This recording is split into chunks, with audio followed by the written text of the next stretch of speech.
Welcome to Sensible Health Solutions, the show where we simplify health and wellness. Join your hosts, Hallie Fields and Dr. Scott Luper, as they share practical tips and expert insight to help you navigate common ailments, nutrition, and overall well-being. Tune in for straightforward advice that empowers you to live a healthier life. Hi, Dr. Luper. Oh, Hallie. How are you? Good, real good. Good. Well, I thought that we would talk about one of our most important organs today. It's our largest internal organ. You must be talking about the liver. Yes, I am. Filtration, detoxification. So we should talk about the liver Yeah, it stores in ways like all of our blood. in ways that people can really kind of get a better understanding of what liver does. So liver does all those things that you said, but what the liver does is it regulates our blood. That's the main thing. It puts food in our blood. It takes nasty bits out of our blood. It regulates the hormones in our blood. It regulates a bunch of stuff in our blood. Now, how it does so, how the architecture of the liver is set up, is imagine I'm a liver cell living in my little box, right? This is my cell. On the front side, there's a capillary. That's where the blood goes by. On the back side, there's a bile duct. And so I'm butted up against a blood vessel on one side, bile duct on the other side. The bile duct is like the sewer.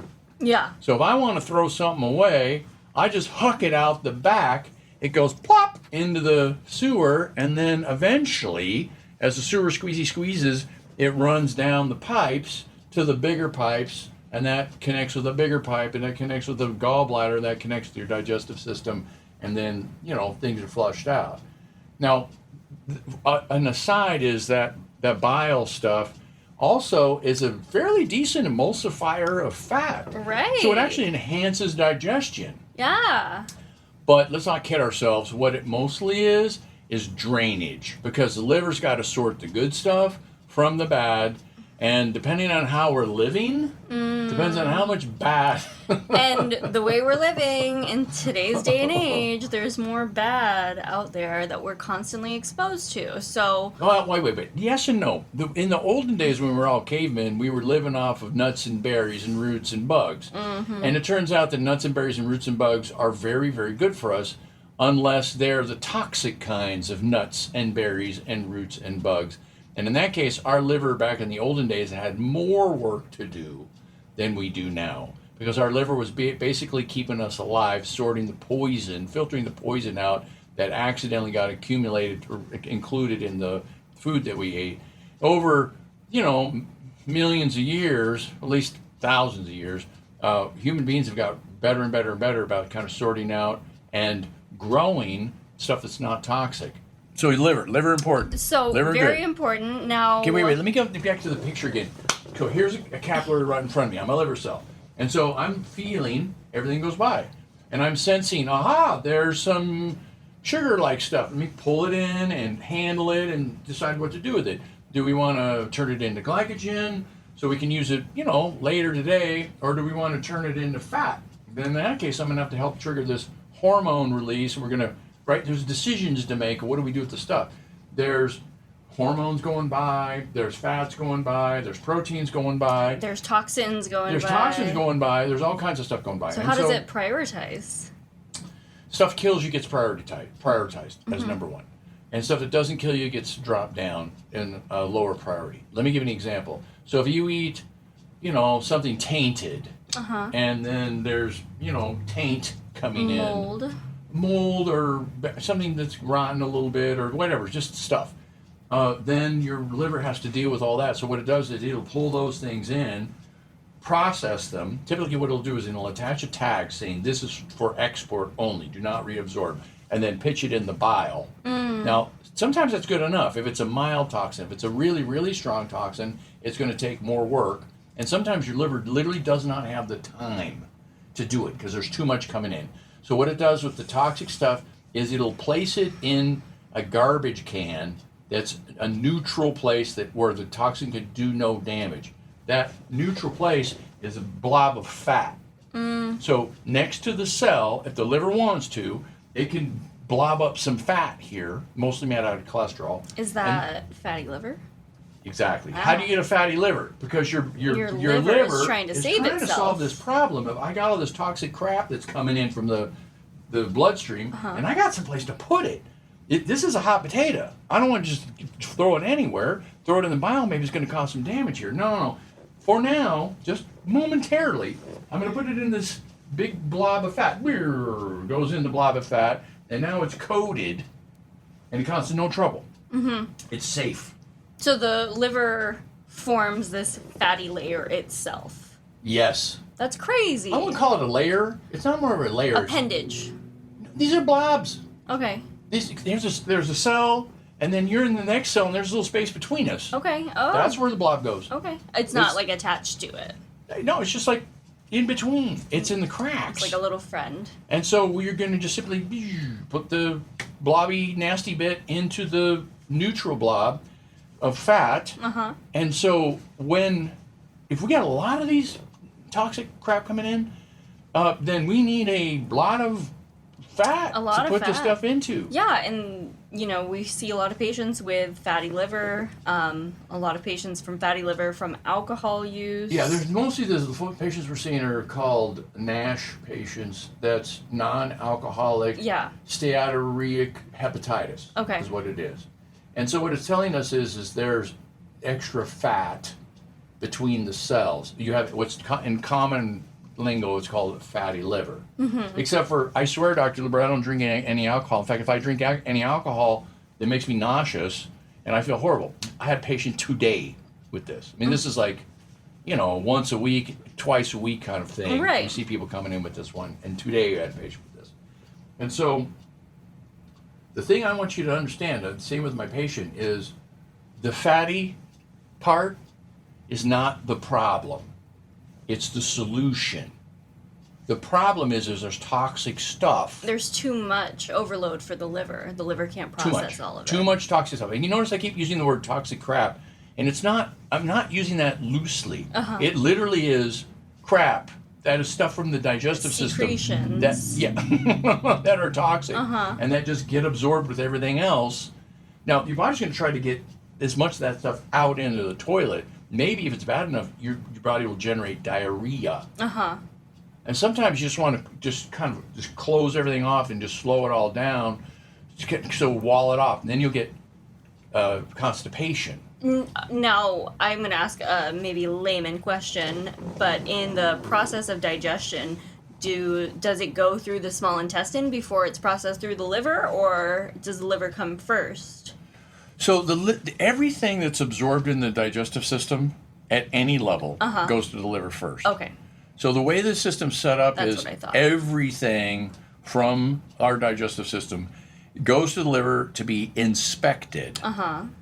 So that the liver can, process it. And so it all gets filtered through the liver first.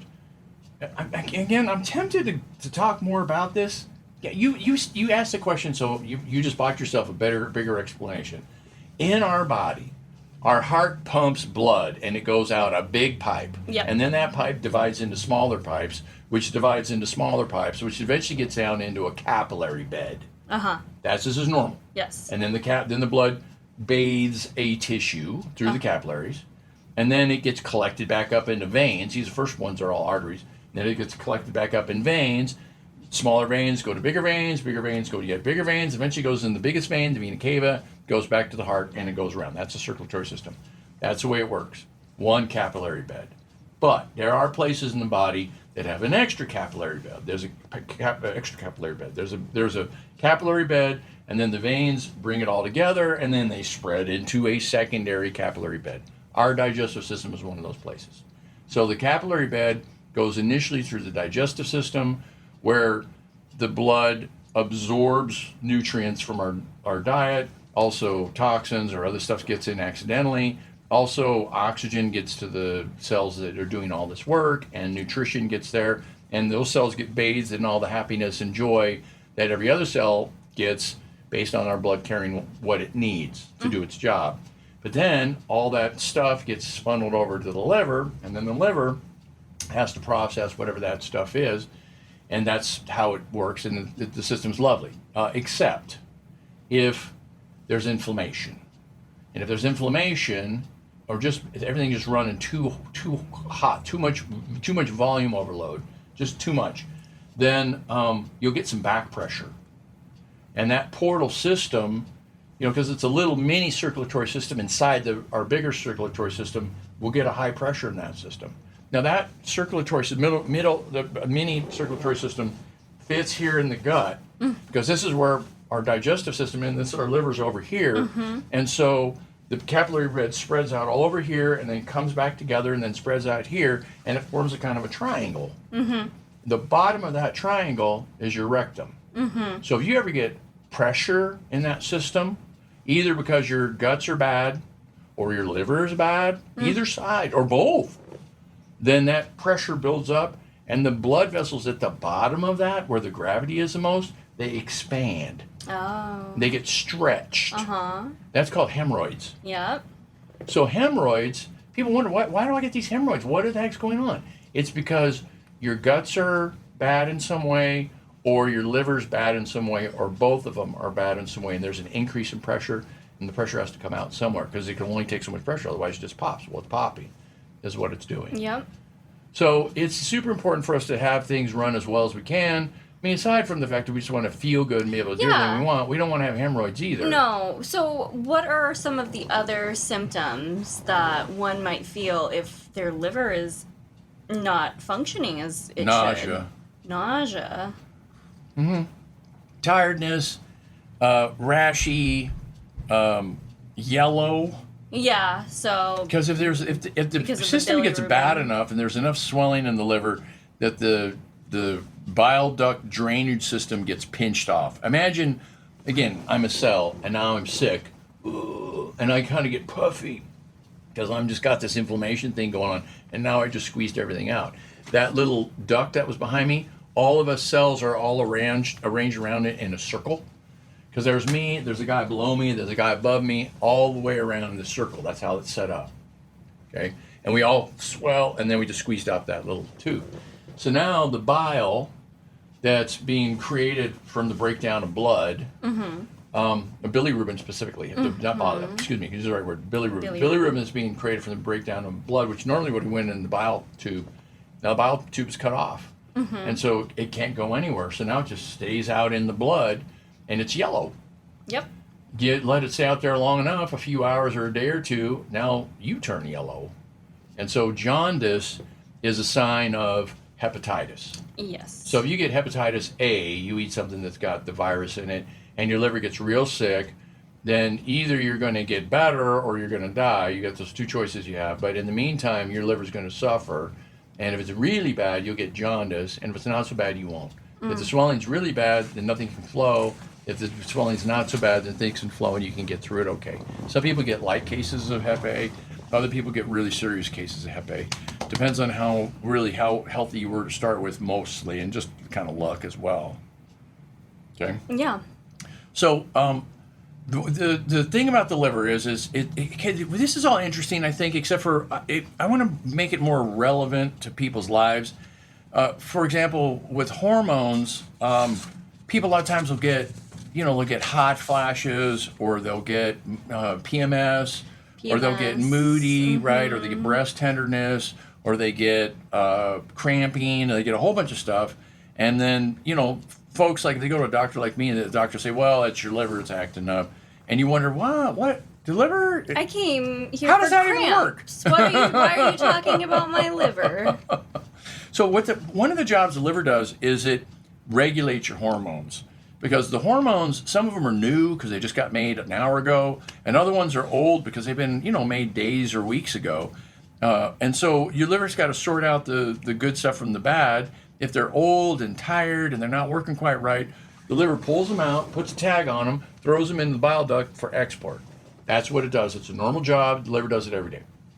Now, if the liver's busy sorting out toxins, because these are going to kill you, then the hormone stuff is not going to kill you. We're just going to ignore it. Just going to let it sit over there and just whatever, they'll go by. We're doing other stuff. But then it builds up too much, which then leads to... We got new hormones and old hormones and middle-aged hormones all mixed together. Now we got too many hormones. And so the hormones slowly pile up to the point now it's going to really be messing with us. It's going to screw stuff up. Again, you get hormones get high enough, then you lose fertility. Maybe you grow Cortisol cancer. levels, There's a bunch of stuff. There's yeah. all kinds of things. And so then the liver, in its wisdom, says, "Wow, we got to do the hormones." So it batches them. It does hormones. And so the hormone levels drop because all the old hormones are tagged and thrown away. And so those hormone levels drop. So what happens is on a monthly cycle, typically, they go up and then they crash. They go up and they crash. They go up and they crash. And that's what's causing the symptoms. That's what's making you feel bad. And that thing where you get night sweats is because your body's trying to heat up, because then the whole process can go better. We can't live hot. We burn out. But we can go hot for a little while. And the best time to go hot is at night, because that's when most of this action's happening. Your liver is busier at night. Your body, your metabolism in some ways is busier at night, as long as your metabolism will go up. I mean, lots of your organs are cleaning. The whole cleaning and repair process is much stronger at night than it is in the daytime. Clearly, you're not going to be sorting your food out at that point because your food's already been absorbed and there's not much coming from your digestive system. So it's a great time to be doing maintenance at night. And so if you are a late snacker, then you're just going to slow this process down. Yeah, you're not going to go into that. Assuming you're not doing that. So your body and it needs to get more done. And so your liver, in its wisdom, takes the thermostat of your body and turns it up a degree or so, and suddenly everything's running better. And woo-woo, we're getting stuff done. Wing, bang, boom, it's going through. But you can't live there. You can't live there. You live there, you burn up, and you get a short life. Yeah. And so what it does is it turns the temperature back down, and so then the cooling mechanisms kick on, and you break out into a sweat, and now you wake up in the middle of the night sweaty, thinking, why am I sweating at night? I'm laying here in bed, what the heck's going on? Not knowing that your liver did you a favor and turned your temperature up so that it could get all the work done it needs to do. So when people have night sweats, I always got to remind them. I say, aren't you lucky? Yeah. Your liver knows what to do to get all this stuff out of your system. You're actually healthy enough to do night sweats? Woo, that's good. Well, over time, I'm wondering if over time, doing that multiple times, will that break your thermostat? Will that break your thyroid? No. No? No. Okay. No. No. I mean, you could break, but it's not going to break because it's being used. Okay. And that's just your liver just doing the job it needs to do. Now, the problem really is it's like that fatty liver thing. You look at the fatty liver and you say, we got a problem. And you do. It's not the fatty liver. It's the toxins that are coming into your body. When you see somebody having night sweats, people think that's the problem. No, it's not. That's a sign of the problem. That's a symptom of your body actually solving the problem. But there is, in fact, a problem. Yes. For sure. Yes. So one of the reasons we're talking about this is because you think about it. You as a human being, you got problems. I mean, we're not going to go to all your problems, but there's things that your body does well and things it doesn't do well. And so this comes up as an issue. And you and all your, all the other people who are in a similar situation talk about how to solve this problem. And somebody somewhere said, if you can do a liver cleanse, you haven't actually told me this, but I'm just saying. Yeah. If you can do a liver cleanse, you can do better on this one. Yeah. And if you can get your liver running better, it can clear up your night sweats and your nausea and your skin and your whatever, all the other stuff that's going on. Well, that's exactly where I'm going with this problem. And we have had this conversation in the past because when I first started working with you, I said, Dr. Luper, I have horrible mood swings when I'm, going through my menses. What's going on? And you said that you're probably infected in your guts. Your body's probably taking blood away from your liver to work on that infection in your guts, and then that takes away from your liver's ability to process these hormones. And the hormones are getting built up, and it's making you go a little crazy. Yeah. And so we did some testing, and you were right. And we worked on it, and it got better. So by treating the infection, also by stimulating blood flow to your liver. There's ways to do that. So one of the ways I've seen you do that aside from night sweats. Aside from your body kicking on its own thermostat, you do castor oil packs. Yeah, they work really well. Okay. They're remarkably effective. You want to talk about them? Yeah. So what's the deal with castor oil? Okay, don't drink it. Castor oil is a horrible laxative. It'll empty you. It'll stimulate the most intense contractions and drain every drop of poop out of you all at one go. Can you do it in like a healthy way? Yeah, don't drink it. I can't emphasize that enough. Don't drink it. So what Not you even want? a drop. No, nothing. Don't drink it. What you should do is absorb it through your skin. Okay. Now your skin has a layer of fat embedded in it that makes your skin waterproof. Mm-hmm. So water won't go through your skin. It's designed not to. But oily things can penetrate oil. The Yes. oil goes through oil. So an oily thing like castor oil can soak right through your skin. Now it doesn't go fast because it has to go through, 20 plus layers of skin, but it go through nonetheless. And it's so strong that all it takes is a little bit. So what happens is the oil, let me just tell you how to do it. What you do is you take a piece of cloth, flannel's better because it's got a little nap to it. It holds the oil. You drizzle oil on it, you fold it up, fold, and then let it all soak in. Then you unfold it, and you put it over your liver.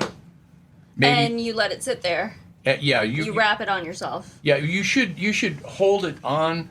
It's kind of nice to take a piece of saran wrap and wrap yourself with it, or just wrap around it because it kind of sticks to you a little bit, and then throw a towel over the top just for warmth, I guess. Protection. Or you could throw, if you want, throw a hot pack on top of it, or a rice bag that you put in the microwave and just got some heat to it, or a hot water bottle, that'll work too. How long? Just you want to get some heat onto it, so if it's warm, it drives the oil in quicker, better, faster. Now your own body heat's going to heat it up. But it'll just work a little bit better if you had a little more heat added to it. And then you just kick back. You get it on you, and then you just kick back. And you watch TV, or you read a book, or you just hang out and Can chat. you fall asleep with it? Yeah, I wouldn't want to leave it on for a really, really long time. It's stimulatory. And what we want to do with stimulation is we want to run it for a short period of time and then take it off. It's like the night sweats. We don't want to run the whole night or the whole week. It's too much. And then it doesn't work right anymore. We want to surge and then back off, surge and back off. So you can do it every day, but you should do it for about an hour. I mean, if you were just determined to squeeze as much out of it you could get, maybe an hour and a half, maybe only 45 minutes. You don't need to do it for a long time. And it's kind of better just to kind of let it surge a little bit. When it does surge, you could strip it off and it'll still work. I mean, it's soaked in through your skin. It's still there.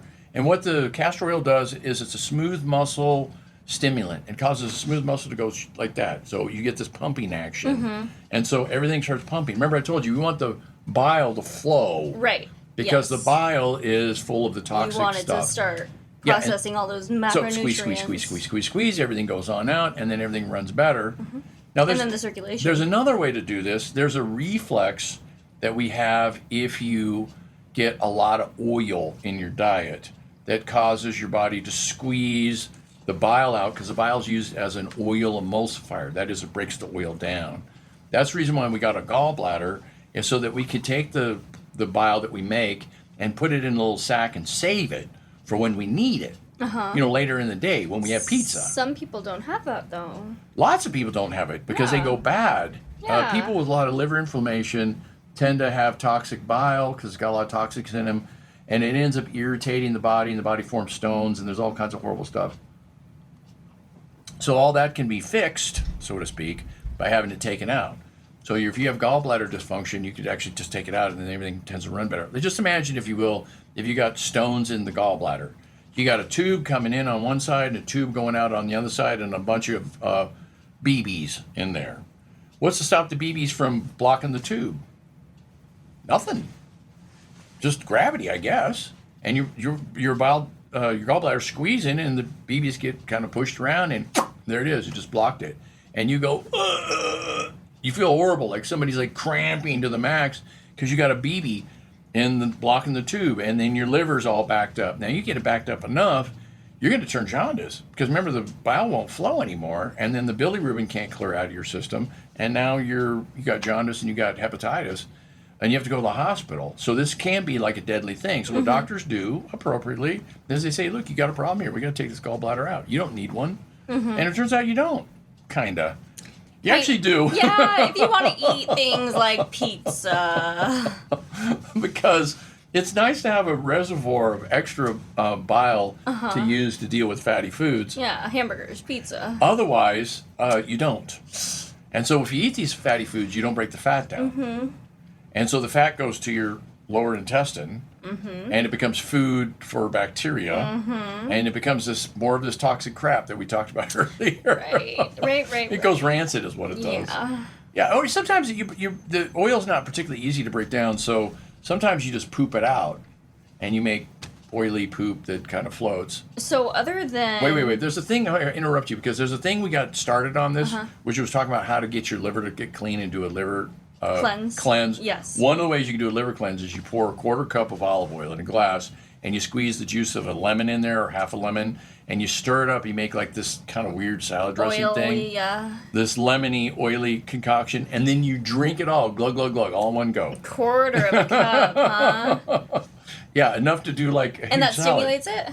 Yeah, you bet. And that... All that oil comes down, elicits a reflex. Your body goes, oil. We got to emulsify this oil quick. Squeeze. And then tons of bile comes out. And so like half of a lemon? Yeah, half of a lemon. Now, and do that every day for a week, or just once a week, or... Okay, I told you about it. And let me also say, I don't want you to do it. Oh. Don't do this. There's more elegant ways to get the job done. This is basically, we're going to get the liver working by getting a bat, and we're going to whack it. That's the whack approach. What doesn't kill you makes you stronger. Yes. Unless you get maimed. Well, okay, I was thinking of maybe approaching it like at a 2-ounce shot of oil with some lemon, maybe not a quarter cup. You could do that. There's a way to do it too, but I wouldn't do it that way. What I would do instead is I'd think, okay, if the liver is swollen and backed up, and you got a lot of fat in it, and your hormones are all screwed up, what we should do, instead of trying just to make the liver pump better, what we should do, that's a valid thing to do, except for it's not. The better thing to do is let's get rid of the toxic crap that's coming in that's causing the problem to begin with. And we should do what we did with you, which is let's find the infections, because chances are you have them. Let's treat them, clear them up. Let's have you do lots of healthy food, vegetables, and easy to digest, clean, fresh protein sources, right? And then we're going to do, plenty of fiber. That'll be helpful as well. We'll have you exercise. That'll get your blood flowing. Remember we talked about it's always exercise, isn't it? Every time we talk, it's always the same thing. It's eat right and exercise. We can do the castor oil, which will get more blood flowing through your liver, or we can just have you exercise. That'll get more blood flowing through your liver as well, because everything will get more blood flowing. Everything. Blood just flows more circulating everywhere. At that point. And you're jiggling your bits by, walking or running or twisting or rolling on the floor, as the case may be. Maybe you're doing yoga and you're stretching, and everything's kind of getting massaged. And guess what? Everything runs better. You stand on your head, that actually helps your liver. You roll around on the floor and twist, Yeah. That helps your liver. Your liver gets a little jiggled, and everything runs better. There it is. That's how to do it. So you just think, how can I get my body running better by doing things that feel good? And most of the time, that turns out to be like the best thing that you can do. It works better that way. What about herbs? Now, herbs are lovely. There's a zillion herbs that are helpful. Let's talk about herbs. I like herbs. Herbs are good. Milk thistle is a lovely herb. Milk thistle is protective and gentle and encouraging to your liver to work better. It tends to save it from the toxicity. So it's good. It's a great thing to do. In a tea or in an extract? Yes. Both? Yes. Yes is right. Yes. Dandelion is good. Burdock is good. Chelidonium is one of my favorites. And Chiananthus is another one of my favorites. I usually put those two in combination in every liver formula that I ever do. I've seen those in, your hormone balancing. Yeah, those are mainstays in that one. Right. That does, yeah. And curcumin. Yep, it's is stimulating. Another good one. Yeah, and it's also protective, so it's a lovely one. I can go on and on. There's a zillion herbs that are helpful. Yeah, good. Well, it sounds like it really all boils down to eating right and exercising to keep your liver healthy. So often is the case. It really does. Yeah, it turns out the most important part. Wonderful. Well, thank you so much for all the information. Hey, my pleasure. Thanks for tuning in to another episode of Sensible Health Solutions. We hope you found today's discussion enlightening and packed with practical tips to enhance your wellness journey. Remember, small changes can lead to big results. If you enjoyed the episode, don't forget to subscribe and leave us a review on your favorite podcast platform. Your feedback helps us bring you the best content possible. Stay connected with us on social media for more health insights and updates. You can find us at Sensible Health Solutions across all social platforms. Until next time, stay sensible and stay healthy. This content is for informational purposes only and is not a substitute for professional medical advice, diagnosis, or treatment. Seek medical advice from a healthcare professional for any medical conditions.